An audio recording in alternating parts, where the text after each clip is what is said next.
TRT biological science కాంటెంట్లో ఈరోజు మనము సూక్ష్మ జీవ ప్రపంచం మైక్రోబయల్ వరల్డ్ టాపిక్ మీద చూద్దాం. సో సూక్ష్మజీవుల అధ్యయనాన్ని మైక్రోబయాలజీ అంటారు. వీటిని మైక్రోస్కోప్ ద్వారా మాత్రమే చూడగలుగుతాము.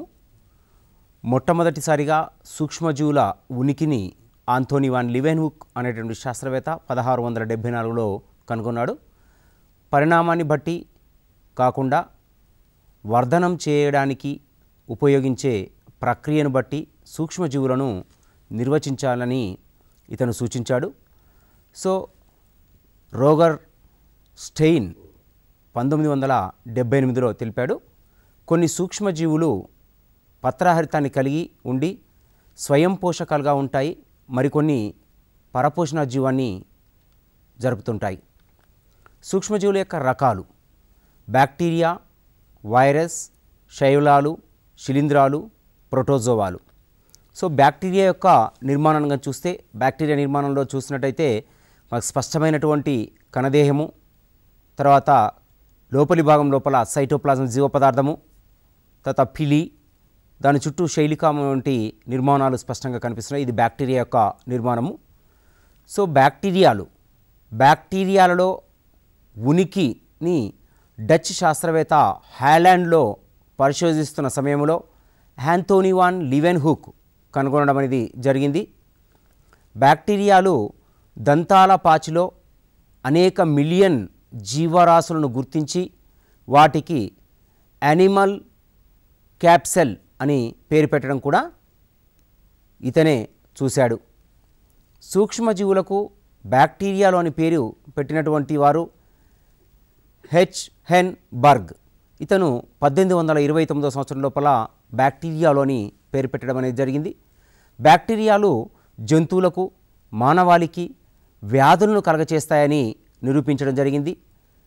నిరూపించిన వాళ్ళలో లూయి ప్యాచర్ ముఖ్యమైన వారు 1864 సంవత్సరం నిరూపించారు. అదేవిధంగా రాబర్ట్ కోచ్ కూడా 1876 సంవత్సరంలో బ్యాక్టీరియాలు అనేవి మానవుల లోపల, జంతువుల లోపల వ్యాధులను కలగచేస్తాయని వీరు నిరూపించడం అనేది జరిగింది. కేంద్రక పూర్వక జీవులైన వీటిని మొనిరా రాజ్యములో సైజోమైసిటీస్ అనే ప్రత్యేక వర్ధనంగా కింద చేర్చడం జరిగింది. వీటిని జంతువులు, మానవులలో ఈకొలై రైజోబియంలా సహజీవనం చేస్తాయి. ఇవి బ్యాక్టీరియాల పరిమాణం తీసుకున్నట్లయితే 0.5 నుంచి 1.5 మ్యూఎమ్స్ పొడవును కలిగి ఉంటాయి. అతిపెద్ద బ్యాక్టీరియా థయోమార్గటిస్ నంబియన్సిస్. నంబియన్స్ అనగా సముద్రపు ఒడ్డున కనుగొన్నటువంటిది కాబట్టి దీన్ని నంబియానిసిస్ అని అంటారు. దీని పరిమాణము 100 నుంచి 750 మ్యూఎమ్స్ పరిమాణంలో ఇది ఉంటుంది. ఆకారంగా తీసుకుంటే బ్యాక్టీరియాలకు ఆకారాలు తీసుకున్నట్టయితే బ్యాక్టీరియాలో ఒకటి కోకస్ ఆకారము. కోకస్ బ్యాక్టీరియాలు అనేవి తీసుకున్నట్టయితే గోళాకారంగా ఉండే బ్యాక్టీరియాలను కోకస్ బ్యాక్టీరియా అంటారు. ఇవి 6 రకాలుగా వర్గీకరించడం జరిగింది. 1 మోనోకోకస్, 2 డిప్లోకోకస్, 3 టెట్రాకోకస్, 4 సెప్టోకోకస్, 5 స్టాప్టిలోకోకస్, 6 సార్సినా. సో ఇక్కడ మోనోకోకస్ బ్యాక్టీరియాలంటే ఒకే ఒక కషాభాన్ని కలిగి ఉన్నట్లయితే దాన్ని మోనోకోకస్ బ్యాక్టీరియాలు అంటారు. డిప్లోకోకస్ డిప్లాయిడ్ స్థితి అంటే 2గా ఉండటం, అంటే ఒకటి కంటే ఎక్కువగా ఉంటే, అంటే 1 లేదా 2 పోగులు ఉన్నట్లయితే వాటిని డిప్లోకోకస్ బ్యాక్టీరియాలు అంటారు. తర్వాత టెట్రాకోకస్, టెట్రా అంటే 3. బ్యాక్టీరియా కణదేహం చుట్టూ కూడా తీసుకుంటే 3 కషాభాల నిర్మాణాలనే ఉంటాయి. ఇవి 3గా కనిపిస్తుంటాయి. అలా ఉంటే టెట్రాకోకస్ బ్యాక్టీరియాలు అంటారు. తర్వాత స్టెప్టోకోకస్ అంటే ఏంటంటే 4 కషాభాలు కలిగి ఉండడం. ఒక బ్యాక్టీరియా చుట్టూ కూడా తీసుకుంటే మనకు ఒకసారి బ్యాక్టీరియా యొక్క నిర్మాణాన్ని కానీ పరిశీలన చేసి చూస్తే బ్యాక్టీరియా నిర్మాణము ఈ విధంగా ఉంటుంది. ఇక్కడ మనకు ఒకే ఒక కషాభం అనేది కనిపిస్తుంది. ఈ ఒక కషాభం చుట్టూ తీసుకుంటే ఒకటి ఉన్నట్టు దాన్ని మోనోకోకస్ బ్యాక్టీరియాలు అంటారు. 1 కంటే ఎక్కువ కనిపిస్తే, అంటే 2 కనిపిస్తే డిప్లోకోకస్ అని, 3 కనిపిస్తే టెట్రాకోకస్ అని చెప్పడం జరుగుతుంది. అదే 4 ఉంటే స్టెప్టోకోకస్ అంటారు. 5 కషాభాగాలు కానీ ఉన్నట్టయితే వాటి చుట్టూ కూడా ఉన్నట్టయితే బ్యాక్టీరియాల చుట్టూ గోళాకారంగా ఉన్న బ్యాక్టీరియాల చుట్టూ కనిపిస్తే దాన్ని స్టఫిలోకోకస్ బ్యాక్టీరియాలు అంటారు. ఆరోది సార్సీనా. సార్సీనా అంటే బ్యాక్టీరియా చుట్టూ అనేకమైనటువంటి నిర్మాణాలు ఉండడాన్ని సార్సీనా అంటాము. కోకస్ బ్యాక్టీరియాలు అనేవి తీసుకుంటే గోళాకృతిలో ఉంటాయి. గోళాకృతిలో ఉన్నటువంటి కోకస్ బ్యాక్టీరియాలు 6 రకాలుగా అని చెప్పుకోవచ్చు. ఇక్కడ క్వశ్చన్ ఎలా అడుగుతాడంటే కోకస్ బ్యాక్టీరియాల యొక్క ఆకృతి ఏమిటి అని అడుగుతాడు. కోకస్ బ్యాక్టీరియాల యొక్క ఆకృతి తీసుకుంటే గోళాకృతి అనేటువంటి ఇక్కడ చెప్పాల్సి ఉంటుంది. కోకస్ బ్యాక్టీరియాలో ఉన్నటువంటి రకాలు ఏంటి అంటే మోనోకోకస్, డిప్లోకోకస్, టెట్రోకోకస్, స్టెప్ట్రోకోకస్, స్టాఫిలోకోకస్, సార్సినా. ఇక్కడ దీంట్లో ఈ 6 అంశాలను కూడా ఇచ్చేసి ఇది ఏ రకానికి చెందినటువంటి బ్యాక్టీరియాలను కూడా ఒక క్వశ్చన్ అడగడానికి అవకాశం ఎక్కువగా ఉంటుంది. కాబట్టి ఇక్కడ అభ్యర్థులు ఈ అన్ని విషయాలని ఈ 6 విషయాలను గుర్తుంచుకోవాల్సినటువంటి అవసరం ఉంటుంది. తర్వాత బ్యాక్టీరియా యొక్క షేప్ ఆఫ్ బ్యాక్టీరియా యొక్క స్ట్రక్చర్ కానీ చూసినట్టయితే ఇక్కడ మనకు కోకైన్ బ్యాక్టీరియా తీసుకున్నట్టయితే కోకస్ బ్యాక్టీరియా అనేది మనకు గోళాకృతిలో ఉంటుందని చెప్పడం జరిగింది. ఇక మనకు స్పష్టంగా ఇక్కడ గోళాకృతి అనేది కనిపిస్తుంది, గోళాకృతిలో ఉంటుంది. ఇలా గోళాకృతిలో ఉన్నటువంటి బ్యాక్టీరియాలకు ఈ రకంగా మనకు ఒకే ఒక పోగు ఉన్నట్టయితే దాన్ని మోనోకోకస్ అని, 2 పోగులు ఉంటే డిప్లోకోకస్ అని, 2 కంటే ఎక్కువ కానీ ఉన్నట్లయితే వాటిని మనము టెట్రా, స్టెప్ట్రా, తర్వాత స్టాటిలోకోకస్, సార్సినా బ్యాక్టీరియా అని చెప్పడం జరుగుతుంది. ఇది బ్యాక్టీరియా యొక్క నిర్మాణము. ఇదంతా కూడా బ్యాక్టీరియా యొక్క నిర్మాణం. ఇదంతా కూడా షేప్ తీసుకున్నట్టు ఈ రకంగా మనకు కనిపిస్తూ ఉంటుంది. దీనికి ఈ విధంగా ఉందని మనం వీటిని కషాబాలు అంటాము. ఇది గోళాకృతిలో ఉండబడినటువంటి షేప్. దీనికి ఈ రకమైనటువంటి నిర్మాణాలు అనేవి బ్యాక్టీరియాలో కూడా మనకు కనిపిస్తుండడం అనేది జరుగుతూ ఉంటుంది. సో నెక్స్ట్ బ్యాసిల్లస్ బ్యాక్టీరియాలు. బ్యాసిల్లస్ బ్యాక్టీరియాలని దండాకారంగా ఉండే బ్యాక్టీరియాని బ్యాసిల్లస్ బ్యాక్టీరియా అంటారు. దండాకారము అంటే ఏంటంటే ఒక కర్ర మాదిరిగా కనిపిస్తూ ఉండడం, ఇది స్ట్రేట్గా ఉంటుంది. ఇలా ఉండేటువంటి బ్యాక్టీరియాని దండాకార బ్యాక్టీరియాలు అంటారు. దండము అంటే కర్ర మాదిరిగా స్ట్రేట్గా కనిపించి ఉండడం అని దండాకార బ్యాక్టీరియాలు లేదా వీటిని బ్యాసిల్లస్ బ్యాక్టీరియాలు అంటారు. సో బ్యాసిల్లస్ బ్యాక్టీరియాలు కూడా తీసుకున్నట్టే మనకు 3 రకాలుగా చెప్పొచ్చు. మోనోబ్యాసిల్లస్ బ్యాక్టీరియాలు, డిప్లోబ్యాసిల్లస్ బ్యాక్టీరియాలు, స్టెప్టోబ్యాసిల్లస్ బ్యాక్టీరియాలు. అక్కడ కోకన్ బ్యాక్టీరియాలు తీసుకుంటే కోకస్ బ్యాక్టీరియాలను 6 రకాలుగా చూసాము. బ్యాసిల్లస్ బ్యాక్టీరియాలు ఇక్కడ 3 రకాలుగా చూస్తున్నాం. మోనోబ్యాసిల్లస్, డిప్లోబ్యాసిల్లస్, స్టెప్టోబ్యాసిల్లస్. సో ఇక్కడ మూడవది ఏంటంటే తీసుకుంటే మూడవ బ్యాక్టీరియా యొక్క నిర్మాణం తీసుకుంటే విబ్రియో బ్యాక్టీరియా. కామా ఆకృతిలో ఉండేటటువంటి బ్యాక్టీరియాని విబ్రియో బ్యాక్టీరియా అంటారు. కామా అంటే మనము అక్షరాల్లో తెలుగులో రాసేటప్పుడు ఎక్కడైతే మనం కామా ఉంచుతామో ఆ కామాలాగా కనిపించే బ్యాక్టీరియాలని విబ్రియో బ్యాక్టీరియాలు అంటారు.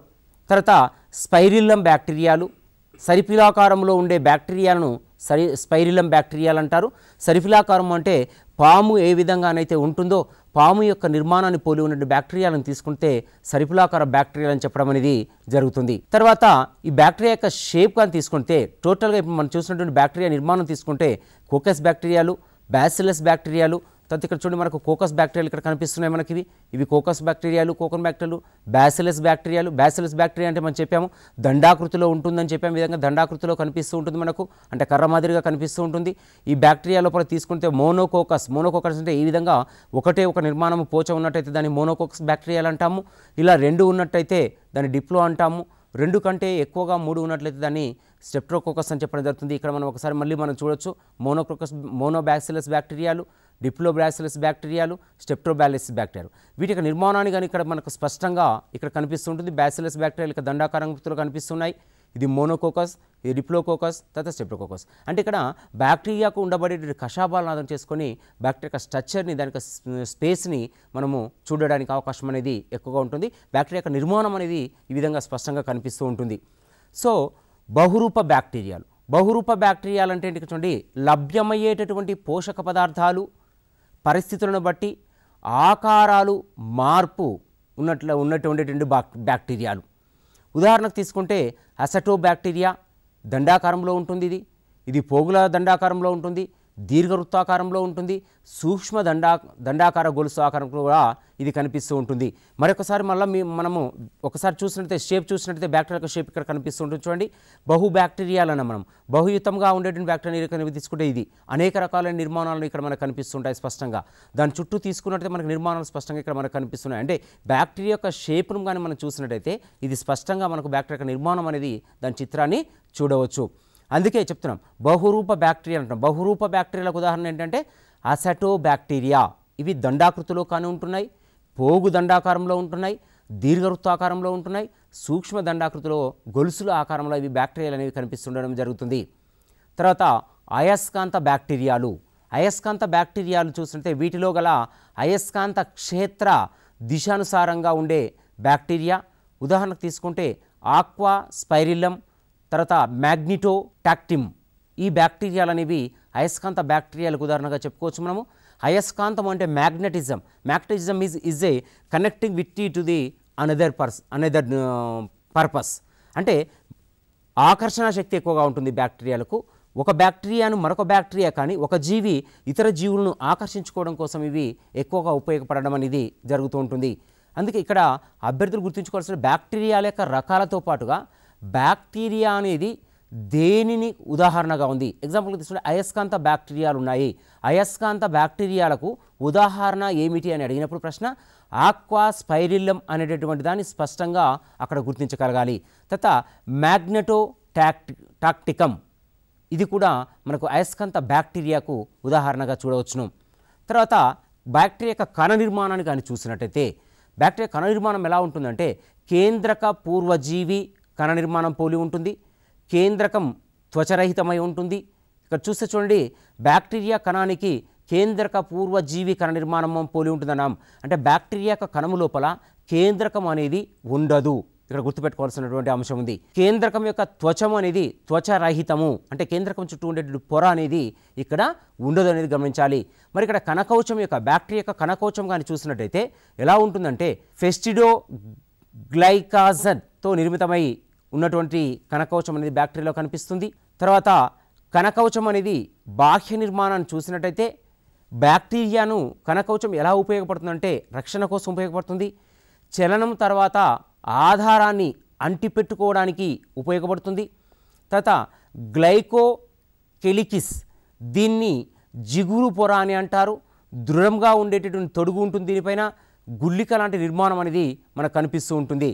అంటే ఈ దృఢమైనటువంటి తొడుగు అనేది బ్యాక్టీరియా అనేది నీటి లోపల ఉన్నప్పుడు కానీ లేదా వాతావరణంలో ఎక్కడైనా ఉన్నప్పుడు కానీ ఏమవుతుందంటే ఈ కణకవచం యొక్క బాహ్య నిర్మాణం అనేది బ్యాక్టీరియా అంటిపెట్టుకోవడం కోసం ఏంటంటే రక్షణ కొరకు కానీ చలం కొరకు కానీ ఇది స్పష్టంగా కనిపిస్తుండడం అనేది జరుగుతుంది. అందుకనే దీనికి గ్లైకోకెలికిస్ అంటాం. గ్లైకోకెలికిస్ మీన్స్ ఏంటంటే ఒక జిగుటు లాంటి పొర అనేది బ్యాక్టీరియా యొక్క పైభాగంలో మనకు కనిపిస్తూ ఉంటుంది.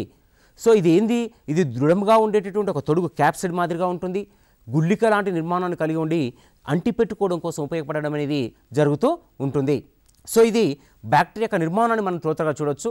బ్యాక్టీరియా చూడండి, బ్యాక్టీరియా యొక్క కణకవచం అనేది మనకి ఇక్కడ స్పష్టంగా కనిపించదు.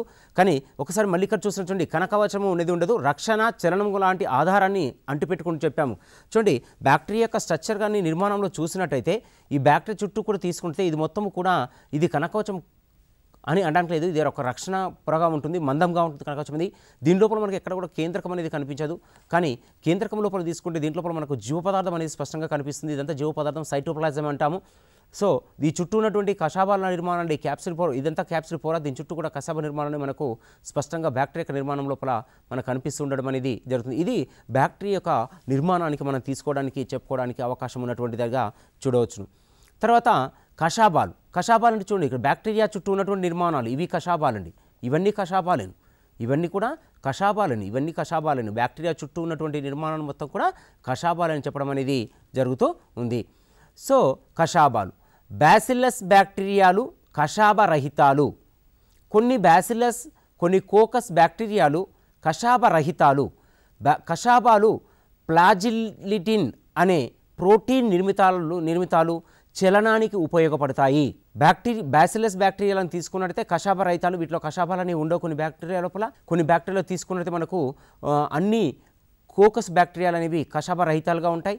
కషాబాలు అనేవి ఫ్లాజిల్లిటస్ అనేటటువంటి ప్రోటీన్ నిర్మితాలు అనేవి ఉంటాయి, చలనానికి ఉపయోగపడడం జరుగుతుంది. ఇక చూడండి, కషాబాలు అనేవి వేటి నిర్మితమనే ప్రశ్న అడగడానికి అవకాశం ఎక్కువగా ఉంటుంది.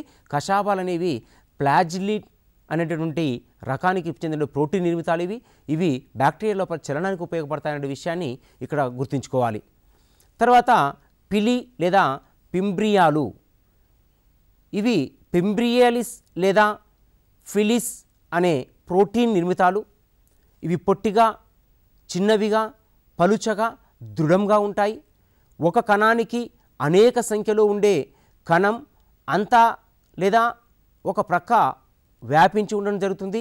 ఇవి ఆతిథేయులకు లేదా రాళ్లకు అతుక్కోవటానికి ఉపయోగపడడం జరుగుతుంది. ఫిలీ మీన్స్ ఏంటంటే బ్యాక్టీరియాకు చుట్టూ ఉన్నటువంటి నిర్మాణాన్ని ఇక్కడ మనము ఫిలీ అని చెప్పవచ్చు. బ్యాక్టీరియా చుట్టూ ఉన్న నిర్మాణాలు తీసుకుంటే చూడండి, ఒకసారి బ్యాక్టీరియా యొక్క స్ట్రక్చర్ కానీ మనం చూసినట్టయితే బ్యాక్టీరియా యొక్క స్ట్రక్చర్ని మనము స్పష్టంగా చూడవచ్చును. ఇక్కడ బ్యాక్టీరియా యొక్క స్ట్రక్చర్ మనం చూస్తున్నాం. ఈ బ్యాక్టీరియా స్ట్రక్చర్ దీనికి ఉన్నటువంటి ఈ నిర్మాణాన్ని మనం ఫిలీ అంటున్నాము. ఈ ఫిలీ అనేది మనకు దీన్ని ఫింబ్రియా అని కూడా అంటాము.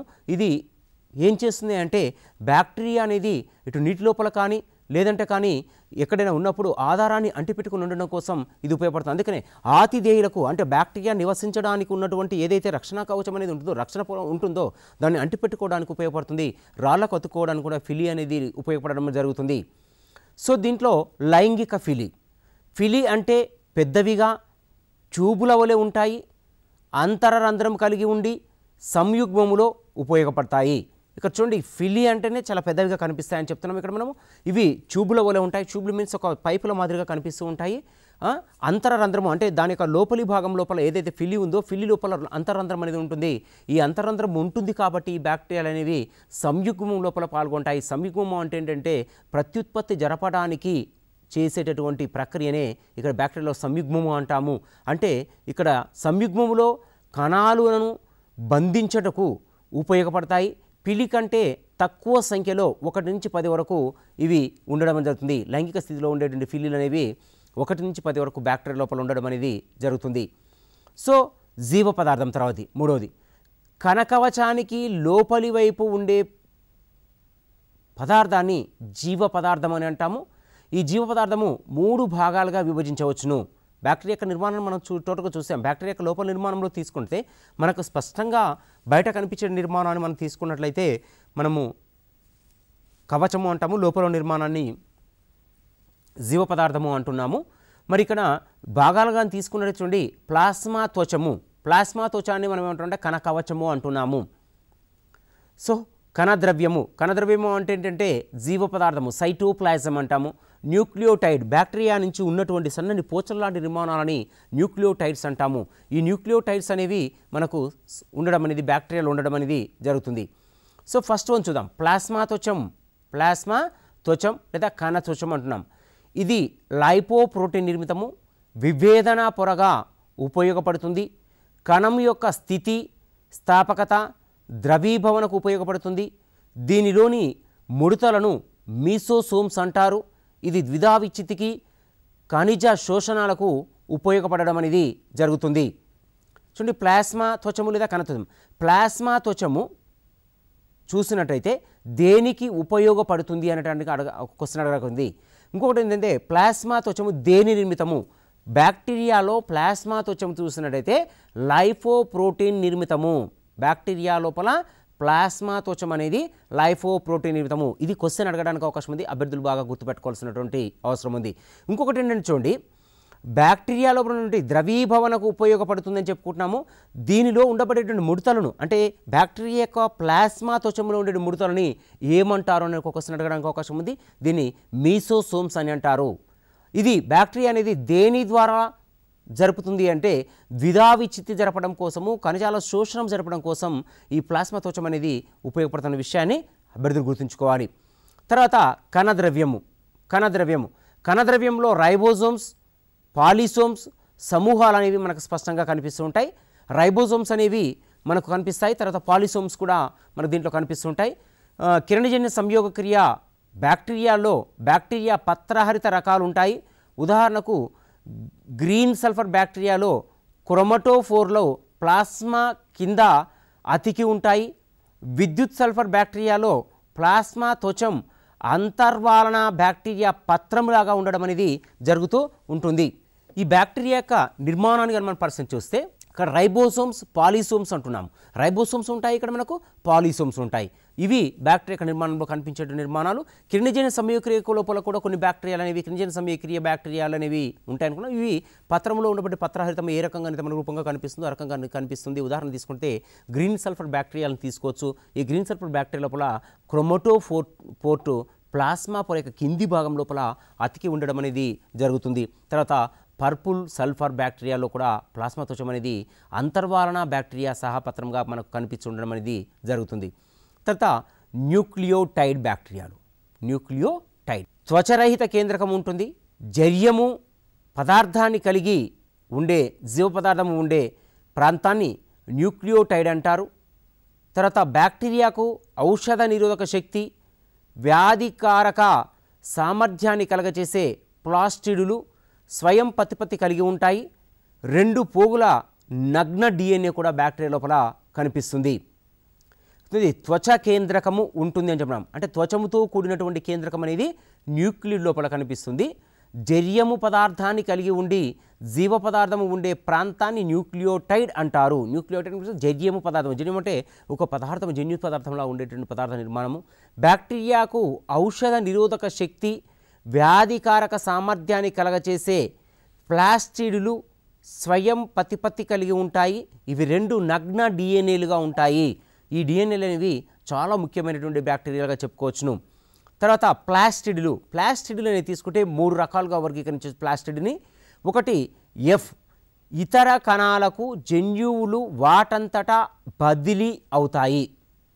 అంటే ఇతర కణాల్లోనికి వాటంతటా అవే జన్యు పదార్థాలు బదిలీ అయినట్లయితే దాన్ని ఎఫ్ బ్యాక్టీరియాలు అంటారు, ఎఫ్ ప్లాస్టిడ్లు అంటారు ప్లాస్టిడ్ లోపల. రెండవది ఆర్ ప్లాస్టిడ్లు. ఆర్, 1 లేదా అంతకంటే ఎక్కువ సూక్ష్మ జీవనాశకాలకు నిరోధక శక్తిని కలిగి ఉండడం అనేది జరుగుతుంది. ఈ శక్తి అనేది ఎలా ఉంటుంది, 1 కంటే 2 కంటే కూడా ఎక్కువగా శక్తి కనిపించడం జరుగుతుంది. తర్వాత కోలిసిస్ అనే విష పదార్థాన్ని తయారు చేసుకోగలవు. బ్యాక్టీరియాలను తీసుకుని ఈ బ్యాక్టీరియాలు కోలిసిస్ అనేటటువంటి ఒక విష పదార్థాన్ని తయారు చేసుకొని ఏవైనా జీవులు బ్యాక్టీరియా లోపలికి దాడి చేసినప్పుడు కానివ్వండి, లేదా బ్యాక్టీరియా జీవి అనేది ఇతర జీవుల లోపల దాడి చేసినప్పుడు కానివ్వండి, ఇవి తమ నుంచి తాము రక్షణ కవచంలాగా ఉపయోగించుకోవడం జరుగుతుంది. తర్వాత పోషణ, బ్యాక్టీరియాలో పోషణ విధానం. వినియోగించుకునే శక్తిని బట్టి పోషణ విధానము 4 రకాలుగా చెప్పుకోవచ్చు. 1 కాంతి స్వయం పోషకాలు, 2 కాంతి పరపోషితాలు, 3 రసాయన స్వయం పోషితాలు, 4 రసాయన పరపోషితాలు. ఇవి మనకు 4 రకాలైనటువంటి పోషణ విధానాన్ని మనం బ్యాక్టీరియా చూస్తాం. ఇక చూడండి, కాంతి స్వయం పోషితాలు అంటున్నాం. కాంతి స్వయం పోషితాలు అంటే ఏంటంటే ఇవి సూర్యరశ్మి సమక్షం లోపల పత్రాహితాన్ని కలిగి ఉండి, అంటే ఆకుపచ్చ వర్ణాన్ని కలిగి ఉండి ఆహార పదార్థాలని కానీ తయారు చేసుకుంటే అలా తయారు చేసుకునే బ్యాక్టీరియాలని కాంతి స్వయం పోషక బ్యాక్టీరియాలని అనడం అనేది జరుగుతుంది. తర్వాత కాంతి పరపోషితాలు, ఈ జీవులకు కాంతి అనేది అవసరం లేదు, ఒకవేళ అవసరం ఉన్నా అంత తక్కువ మొత్తాలు తీసుకోవడం అనేది జరుగుతుంది. రసాయన స్వయం పోషకాలు, రసాయన సంపర్కాలు అంటే ఈ బ్యాక్టీరియా లోపల మనకు రసాయనిక చర్యలు అనేవి జరుగుతాయి. రసాయనిక చర్యలు అనేవి మనకు స్పష్టంగా కనిపించడం అనేది జరుగుతుంది. తర్వాత రసాయన పరపోషితాలు మీన్స్ ఏంటంటే పదార్థాల కోసం కానివ్వండి, జీవి యొక్క మనుగడ కోసం కానివ్వండి, ఇతర జీవరాశులపైన ఆధారపడి ఉంటే దాన్ని రసాయన పరపోషితాలని చెప్పడం జరుగుతుంది. అంటే బ్యాక్టీరియాలు రసాయన పరపోషితాన్ని కూడా చూపించడం అనేది జరుగుతూ ఉంటుంది అనేది ఇక్కడ గమనించాలి. ప్రత్యుత్పత్తి, బ్యాక్టీరియాలో ప్రత్యుత్పత్తి 2 రకాలుగా జరుగుతుంది. 1 అలైంగిక ప్రత్యుత్పత్తి, 2 లైంగిక ప్రత్యుత్పత్తి. చూడండి, అలైంగిక ప్రత్యుత్పత్తి అంటే ఏంటంటే బీజకోశాల యొక్క కలయిక లేకుండా జరిగితే దాన్ని అలైంగిక ప్రత్యుత్పత్తి అంటాము. తర్వాత లైంగిక ప్రత్యుత్పత్తి ఏంటంటే బీజ కణాల యొక్క కలయికతోని జరిగితే, బీజ కణాలు అనేవి కలిసినట్లయితే దాన్ని లైంగిక ప్రత్యుత్పత్తి అనేది చెప్పడం జరుగుతుంది. తర్వాత బ్యాక్టీరియా నిర్మాణాన్ని కానీ చూసినట్టయితే ఈ స్ట్రక్చర్ నిర్మాణం చూస్తే చూడండి, బ్యాక్టీరియా నిర్మాణం మనకు స్పష్టంగా ఇక్కడ మనకు కనిపిస్తూ ఉంటుంది. రిఫ్లెక్షన్, మనకు క్రోమోటిడ్ అనేది మనకు బ్యాక్టీరియాను మనం ఛేదనం చేస్తున్నప్పుడు బ్యాక్టీరియా లోపల ఈ లోపల ఉన్న పదార్థం అంతా కూడా అభివృద్ధి చెంది అది కింది వైపుగా వస్తుంది. అలా వచ్చినప్పుడు బ్యాక్టీరియా యొక్క మధ్య భాగం నుండి క్యాప్సిడ్ అనేది మొత్తం కూడా కరిగిపోతుంది. అలా కరిగిపోయిన తర్వాత బ్యాక్టీరియా అనేది ద్విధావిచ్ఛిత్తి చెందుతుందన్నాము. ద్విధావిచ్ఛిత్తి చెందడం అంటే ఒక జీవి 2 పిల్లజీవులుగా విడిపోవడము. బ్యాక్టీరియా కణం అనేది పెద్దగా ఉన్న బ్యాక్టీరియా కణం చూడండి, ఇక్కడ మనకు కనిపిస్తుంది. ఈ బ్యాక్టీరియా కణం అనేది దీంట్లో చూసుకుంటే జీవ పదార్థం అంతా కూడా కణం యొక్క మధ్య భాగంలోకి వచ్చేస్తుంది. కణం మధ్య భాగానికి వచ్చిన తర్వాత ఆ బ్యాక్టీరియా అనేది చిన్నగా మధ్య భాగం లోపల ఒక కాటులాంటి నిర్మాణాన్ని ఏర్పాటు చేసుకుంటుంది.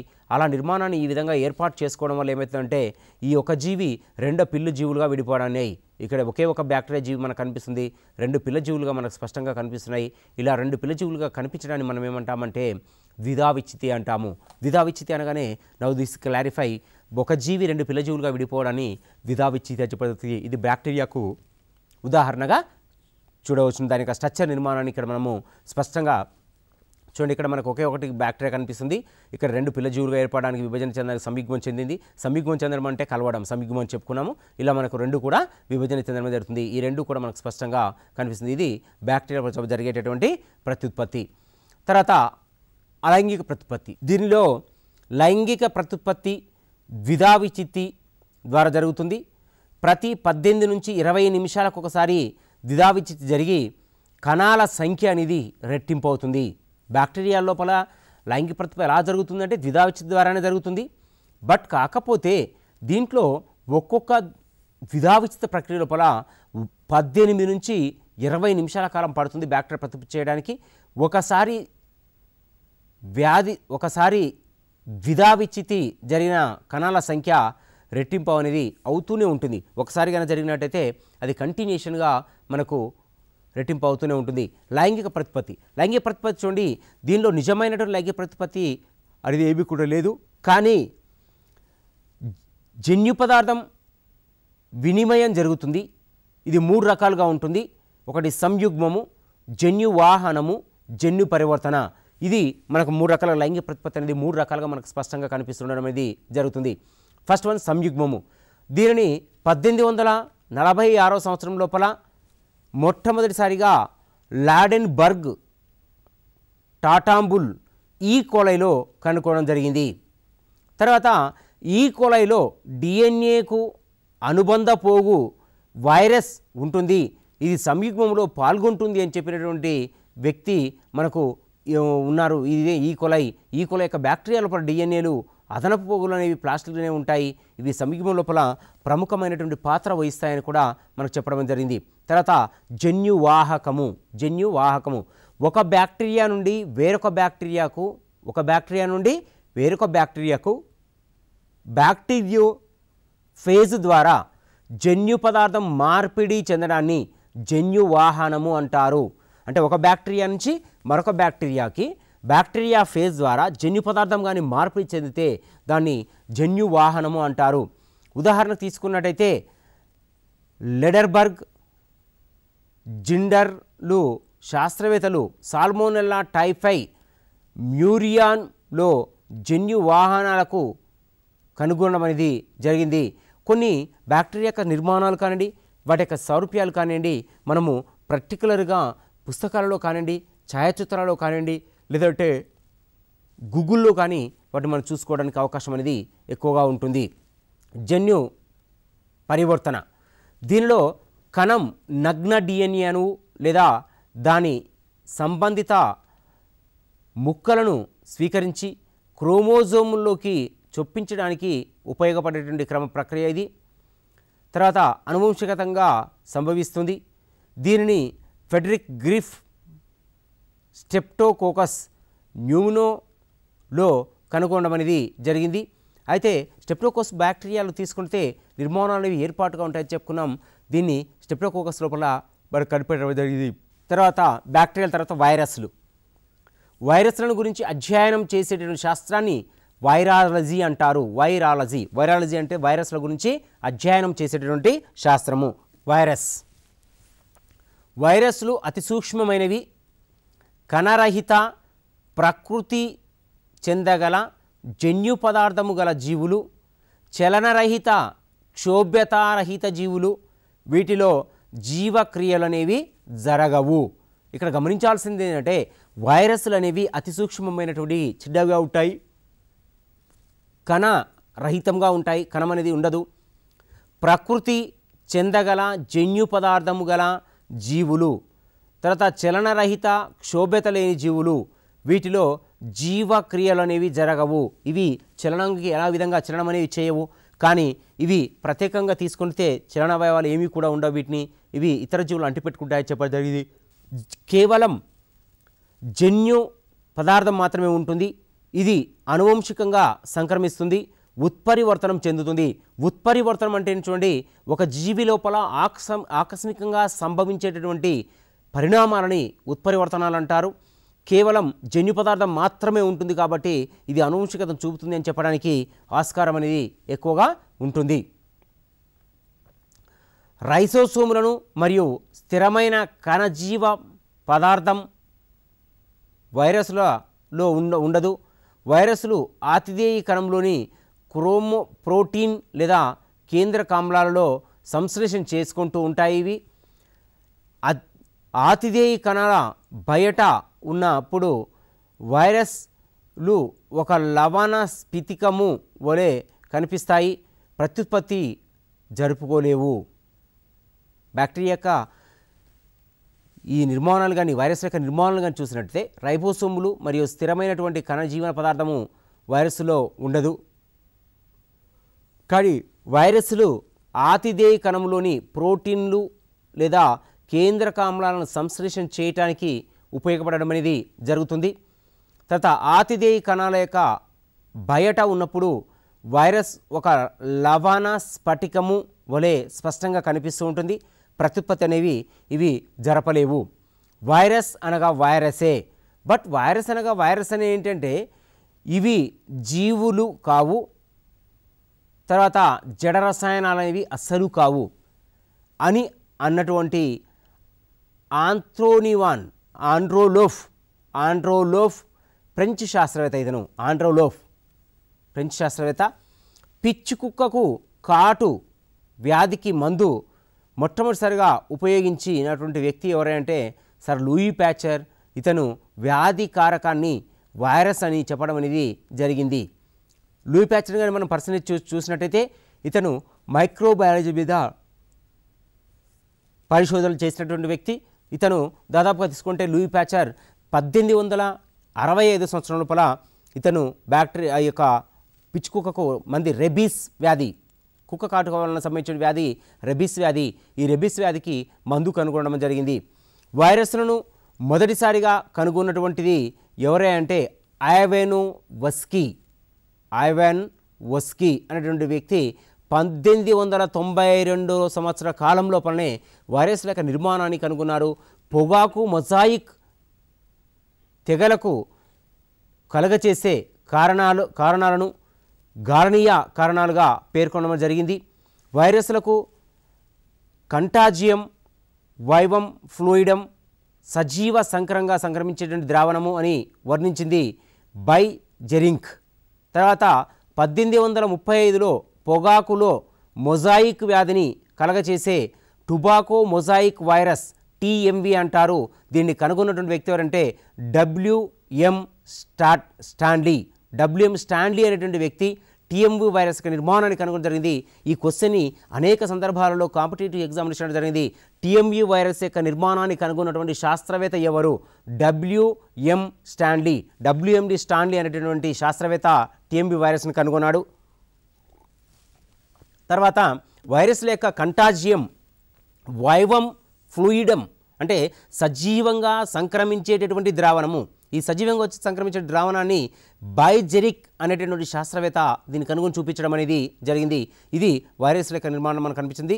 టీఎంవిని రసాయనికంగా విశ్లేషించిన ప్రోటీన్ కేంద్రకామ్లాలతో నిర్మితమై ఉంటుంది. ఇది ప్రయోగాత్మకంగా నిరూపించినటువంటి వ్యక్తి ఎవరంటే ఎన్డబ్ల్యూ పిరి ఎఫ్సి బాడెన్ అనేటటువంటి వీరిద్దరూ కూడా ఈ టీఎంవి యొక్క నిర్మాణాన్ని విశ్లేషించి చెప్పినటువంటి వారు ఉన్నారు.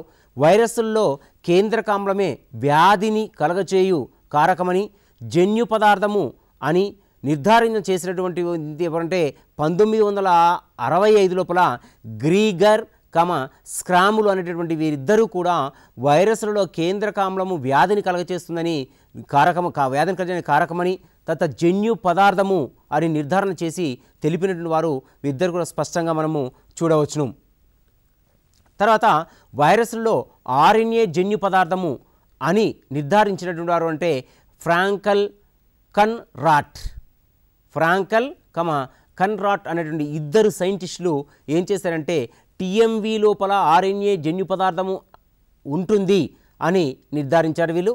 తర్వాత ఎక్స్ కిరణ స్ట్రాటికల్లోగ్రఫీ ఎలక్ట్రాన్ మైక్రోస్కోపీ వంటి సాంకేతిక పద్ధతుల ద్వారా టీఎంవి బ్యాక్టీరియా ఫేజ్ల అతి సూక్ష్మ నిర్మాణాన్ని సూచించినటువంటి వ్యక్తి ఎవరంటే ఫ్రాంకల్ కాన్రాట్.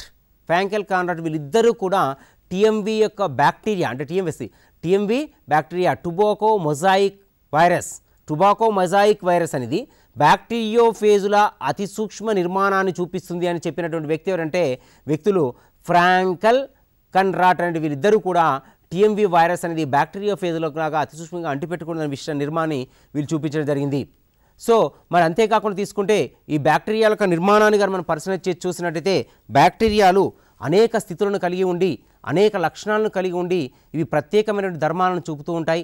వీటి యొక్క నిర్మాణాలను తీసుకున్నట్లయితే ఇవి సారూప్య భేదాలను చూపిస్తూ ప్రత్యేకమైనటువంటి లక్షణాలను కూడా ప్రదర్శిస్తూ ఉంటాయి. ఈ లక్షణాలను చూసినట్టయితే మనము వీటి లోపల అనేక నిర్మాణాలనే మనకు కనిపిస్తుంటాయి. వైరస్ల యొక్క రకాలు చూసినట్టయితే వైరస్ల రకాలు తీసుకున్నట్టయితే వైరస్లలో అన్ని అవికల్పక కణాంతస్థపరాన్న జీవులుగా జీవిస్తాయి. ఆతిథేయుని బట్టి ఇవి 6 రకాలుగా మనం చూడవచ్చును. సో 1 ఫైటోఫేజులు, 2 జూఫేజులు, 3 బ్యాక్టీరియోఫేజులు. 1 ఫైటోఫేజులు, 2 జూఫేజులు, 3 బ్యాక్టీరియోఫేజులు. సో ఫైటోఫేజులు అంటే ఏంటంటే మొక్కలను ఆశించేటటువంటి వైరస్లని ఫైటోఫేజులు అంటారు. జూఫేజులు అంటే ఏంటంటే జంతువులను ఆశించేటటువంటి వైరస్లని జూఫేజులు అంటారు. బ్యాక్టీరియోఫేజులు అంటే ఏంటంటే జంతువులను ఆశించేటటువంటి వైరస్లను బ్యాక్టీరియోఫేజులు అని చెప్పడం అనేది జరుగుతుంది. తర్వాత 4వది మైకోఫాజులు. మైకోఫాజులు అంటే శిలీంధ్రాలను ఆశ్రయించేటటువంటివి. శిలీంధ్రాలను ఆశ్రయించేటటువంటి వైరస్ని మైకోఫాజులు అంటారు.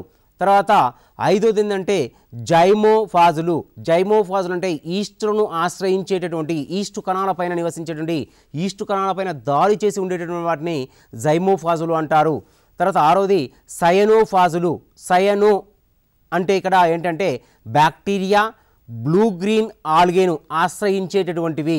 సయనో అనగానే ఏంటంటే బ్యాక్టీరియా బ్లూ గ్రీన్ ఆల్గేను ఆశ్రయించేటువంటి. ఇక్కడ ఈ క్వశ్చన్ ఎలా అడుగుతాను చూడండి. సయనో బ్యాక్టీరియా అనేది దేనికి సంబంధించినటువంటిది? ఇది సయనోఫేజ్లో వైరస్ల రకానికి చెందినటువంటిది. ఇది బ్లూ గ్రీన్ ఆల్గేను ఆశ్రయించేటటువంటి జీవిగా దీన్ని మనం వైరస్ల రకాలు చెప్పవచ్చును.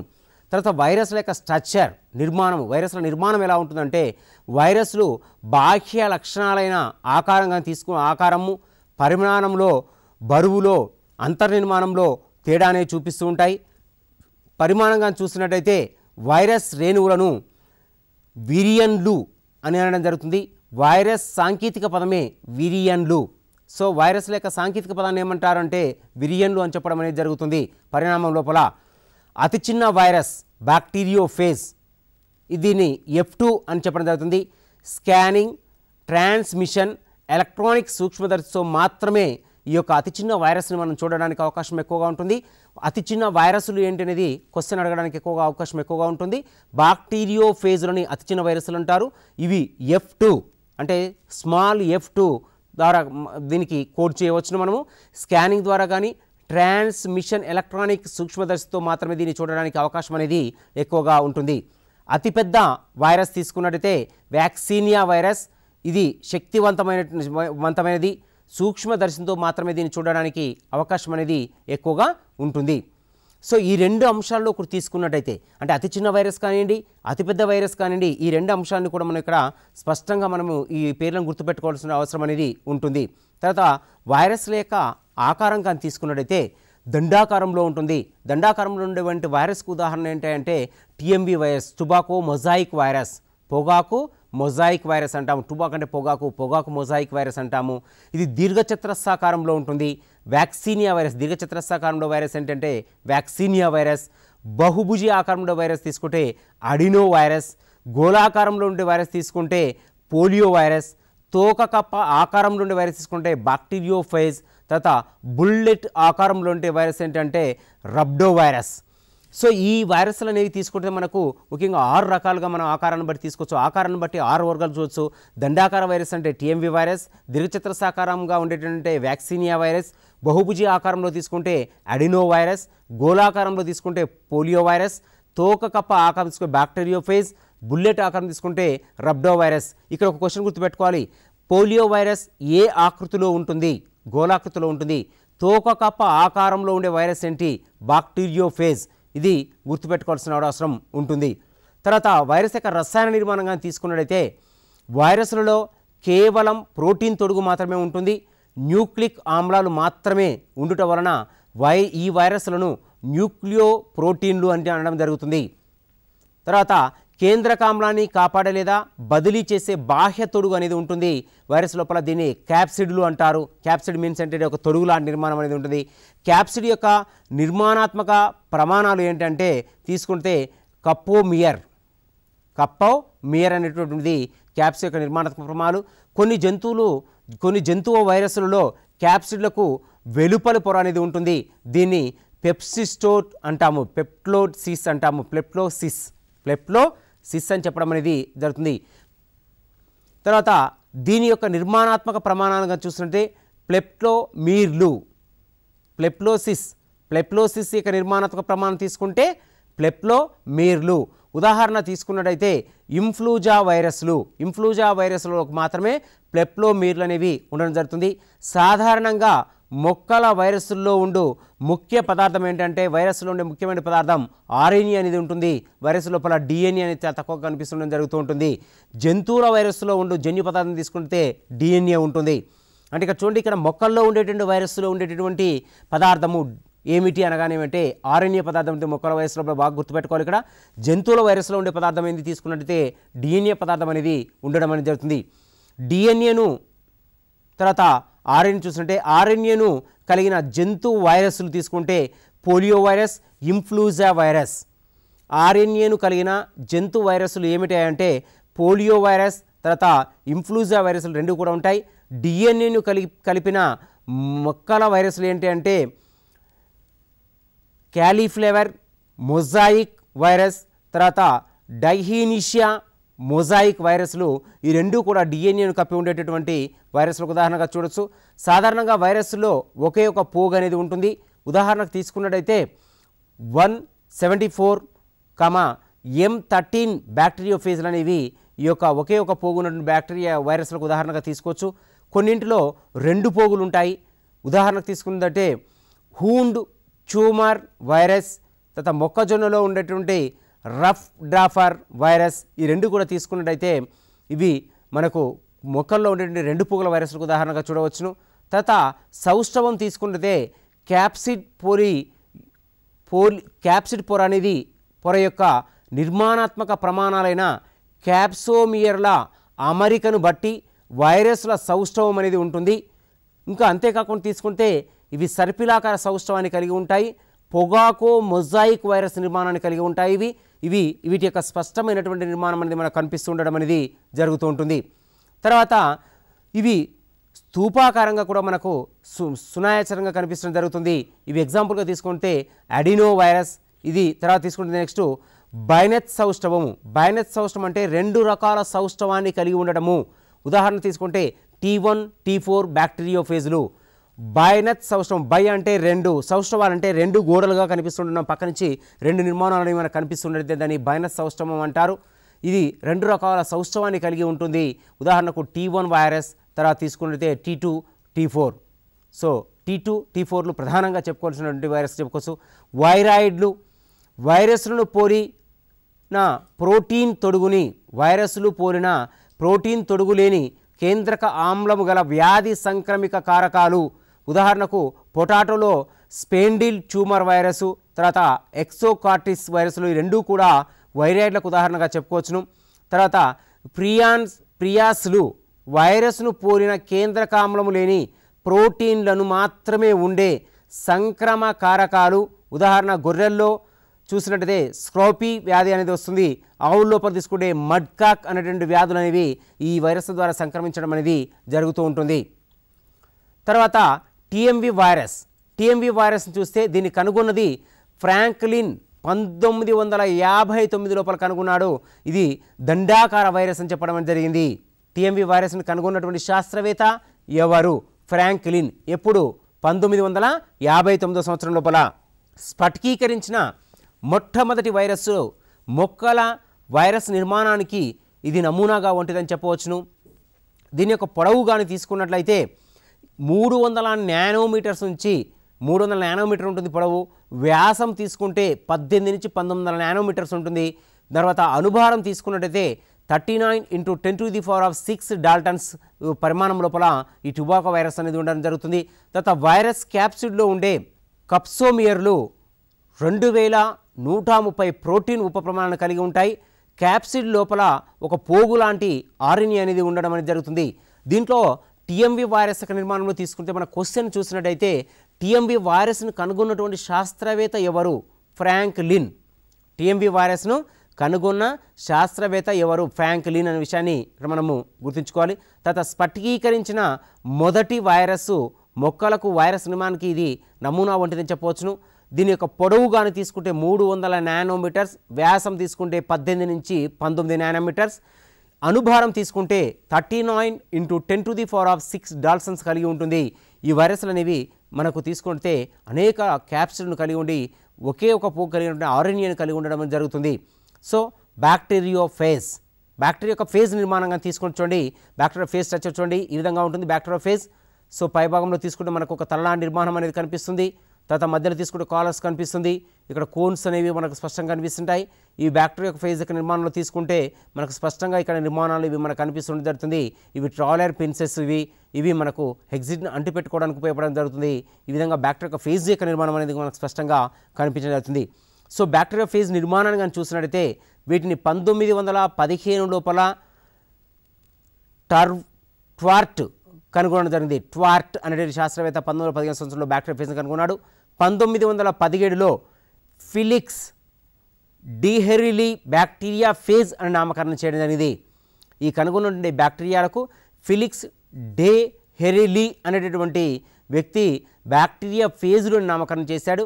బ్యాక్టీరియాలను ఆశ్రయించే వైరస్లను బ్యాక్టీరియో ఫేజులు అని అంటారు. ఇవి తోక కప్ప ఆకృతిలో ఉండడం జరుగుతుంది. ఇవి టీ అంటే ఇక్కడ ఏంటంటే సరి సంఖ్య. బ్యాక్టీరియో ఫేజుల గురించి అధ్యయనం చేయడం జరిగింది. టివీన్ అనేటువంటి వ్యక్తి టీ అంటే సరి సంఖ్యలో ఉండే బ్యాక్టీరియా ఫేజ్ల గురించి అధ్యయనం చేయడం అనేది జరిగింది. ఇది బ్యాక్టీరియా ఫేజ్ యొక్క నిర్మాణము. తర్వాత వైరస్ల యొక్క ఆకృతి, వైరస్ యొక్క ఆకృతిని కానీ తీసుకొని చూస్తున్నట్లయితే లైటిక్ చక్రం అనేది కనిపిస్తుంది. లైటిక్ చక్రమును ప్రదర్శించు వైరస్లు ఏమిటి అంటే టీవేన్ వైరస్లు అని చెప్పవచ్చును. బ్యాక్టీరియా మీద దాడి చేసి జీవిత చక్రమును పూర్తి చేసి ఆతిథేయ కణమును విచ్ఛిన్నము చేసే వీటిని విరులెంట్ ఫాజులు అంటారు. ఉదాహరణలో దీనిలో 4 దిశలు అనేవి మనకు కనిపించడం అనేది జరుగుతుంది. చూడండి వైరస్ల యొక్క ఆకృతి లైటిక్ చక్ర ఆకృతి కనిపిస్తుంది. లైటిక్ చక్రమును ప్రదర్శించే వైరస్లు ఏంటంటే టీవేన్ వైరస్లు. బ్యాక్టీరియా మీద దాడి చేసి జీవిత చక్రమును పూర్తి చేసి ఆతిథేయ కణాన్ని విచ్ఛిన్నము చేసి వీటిని విరులెంట్ ఫేజ్లు అంటారు. ఈ విరులెంట్ ఫేజ్లో మనం తీసుకుంటే 4 దశలు అనేవి మనకు స్పష్టంగా కనిపించడం జరుగుతుంది. ఒకటి ఏంటంటే అధిశోషణము. బ్యాక్టీరియా కణానికి అతుక్కొని ఉండటాన్ని అధిశోషణము అంటారు. బ్యాక్టీరియా కణాన్ని అతుక్కొని ఉంటే దాని అధిశోషణము అని చెప్పడం అనేది జరుగుతుంది. తర్వాత ప్రవేశం ఏంటంటే ఆతిథేయి బ్యాక్టీరియా కణకవచం కలిగి లైసోజోమ్ అనే ఎంజైమ్ను విడుదల చేస్తాయి. కణానికి రంధ్రము ఏర్పరచుకొని దాని ద్వారా డిఎన్ఏను బ్యాక్టీరియా జంతు కణంలోకి చొప్పించుటయే ప్రవేశికము అని చెప్తాము. ప్రవేశికము అంటే ఏంటంటే డిఎన్ఏను బ్యాక్టీరియాలోకి చొప్పించడం ప్రవేశికం అంటాము. ఆతిథేయ కణము బయట ఉన్న ఫాజ్ ప్రోటీన్ను క్యాప్సిడ్ గోస్ట్ అంటారు. ఆతిథేయ కణం బయట ఉన్న ఫాజ్ ప్రోటీన్ ఏమంటారు అంటే క్యాప్సిడ్ గోస్ట్ అని అంటారనే విషయాన్ని మనం ఇక్కడ చెప్పాల్సిన అవసరం ఉంటుంది.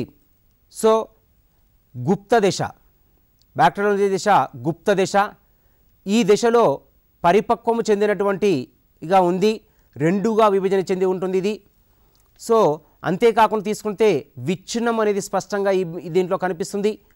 ఆతిథేయ కణంలో అనేక ఫాజులు అనేవి ఏర్పాటు కావడం అనేది జరుగుతుంది. సో ఈ నిర్మాణాన్ని కనుక మనం చూసినట్టయితే మనకు ప్రత్యేకమైనటువంటి విచ్ఛిన్నమైనటువంటి నిర్మాణాలు కనిపిస్తాయి. ఇవి స్పష్టమైన నిర్మాణాలను పోలి ఉంటాయి. తర్వాత శైవలాలు నీటిలో కానీ తడి నేలలో కానీ ఉంటాయి. ఇవి 2 రకాలు. నీలి ఆకుపచ్చ శైవలాలు, గోధుమ వర్ణ శైవలాలును 3 రకాలుగా వర్గీకరణ చేశారు. నీలి ఆకుపచ్చ శైవలాలు, గోధుమ వర్ణ శైవలాలని 3 రకాలుగా వర్గీకరణ చేసుకోవచ్చును శైవలాలని. సో తర్వాత తీసుకుంటే నీలి ఆకుపచ్చ శైవలాలు. నీలి ఆకుపచ్చ శైవలాలు అంటే ఏంటంటే పత్రహరితాన్ని కలిగి ఉండి, అంటే పత్రహరితం లేకుండా ఉండే నిర్మాణాలు కనిపిస్తాయి మనకి ఇక్కడ. ఆకుపచ్చ శైవలాల్లో పత్రహరితం అనేది స్పష్టంగా కనిపిస్తుంది. గోధుమ వర్ణ శైవలాల లోపల ఉండదు. అంటే కొన్ని శైవలాలు అనేవి మనకు డైరెక్ట్గా స్వతహాగా ఆహార పదార్థాన్ని కూడా తయారు చేసుకోవడం అనేది జరుగుతుంది. తర్వాత శిలీంధ్రాలు. ఇవి నీటిలోను తేమగా ఉండే నేలలోను కుళ్ళుతున్న జంతువృక్ష కళేబరాలపై పెరుగుతాయి. శిలీంధ్రాలని తీసుకున్నట్లయితే ఇవి నీటిలోను తేమగా ఉండే నేలలోను కుళ్ళుతున్న జంతువృక్ష కళేబరాలపై పెరగడం అనేది జరుగుతుంది. తర్వాత ఉదాహరణగా తీసుకుంటే కుళ్ళిన పండ్లు, బ్రెడ్డు, రొట్టెలు, తర్వాత కొన్ని శిలీంధ్రాలు మొక్కలలోను జంతువులలోను వ్యాధులను కలుగజేస్తాయి. శిలీంధ్రాలు కొన్ని పెద్దవిగా ఉంటాయి. ఉదాహరణ తీసుకుంటే పుట్టగొడుగులని మనం తీసుకుంటే ఈ శిలీంధ్రాల కింద తీసుకుంటాము. పుట్టగొడుగుల యొక్క పెంపకాన్ని మష్రూమ్ కల్చర్ అని చెప్పడం జరుగుతుంది. మష్రూమ్ కల్చర్, పుట్టగొడుగుల యొక్క పెంపకాన్ని మష్రూమ్ కల్చర్ అంటారు. తర్వాత మరి ఇవి ఎక్కడ పెరుగుతాయి, శిలీంధ్రాలు ఎక్కడ పెరుగుతాయి, ఏ ప్రాంతంలో పెరుగుతాయి అని తీసుకుంటే శిలీంధ్రాలు నీటి లోపల పెరుగుతాయి. తేమగా ఉండేటటువంటి నేల లోపల కూడా ఈ శిలీంధ్రాలు పెరగడం అనేది జరుగుతుంది. ఇంకా ఎక్కడ ఉంటాయి ఇవి అంటే కుళ్ళుతున్న, అంటే చనిపోయినటువంటి జంతువృక్ష కళేబరాల యొక్క శరీరం యొక్క పైభాగం లోపల, ఆ శరీరంలో ఉన్నటువంటి ఆహార పదార్థాల లోపల భాగం లోపల ఇవి చొరబడి ఇవి కూలగొట్టడం జరుగుతూ ఉంటుంది.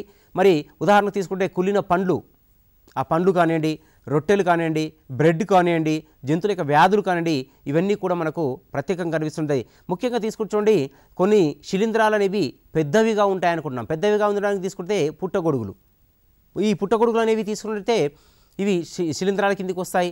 ఇవి పెద్దవిగా మనకు స్పష్టంగా కనిపించడం జరుగుతుంది. వీటి యొక్క నిర్మాణ సారూప్యాలు తీసుకుంటే మనకు స్పష్టమైనటువంటి భేదాలని, స్పష్టమైన నిర్మాణాలను కలిగి ఉండడం జరుగుతూ ఉంటుంది. అంటే ఇక్కడ శిలీంధ్రాలకు శైవలాలకు మధ్య నిర్మాణాలు కానీ మనం పరిచయం చేస్తున్నట్టయితే శైవలాలు చూడండి, శైవలాలు నీటిలో కానీ తడినీలో కానీ ఉంటాయి అని చెప్పుకుంటున్నాము.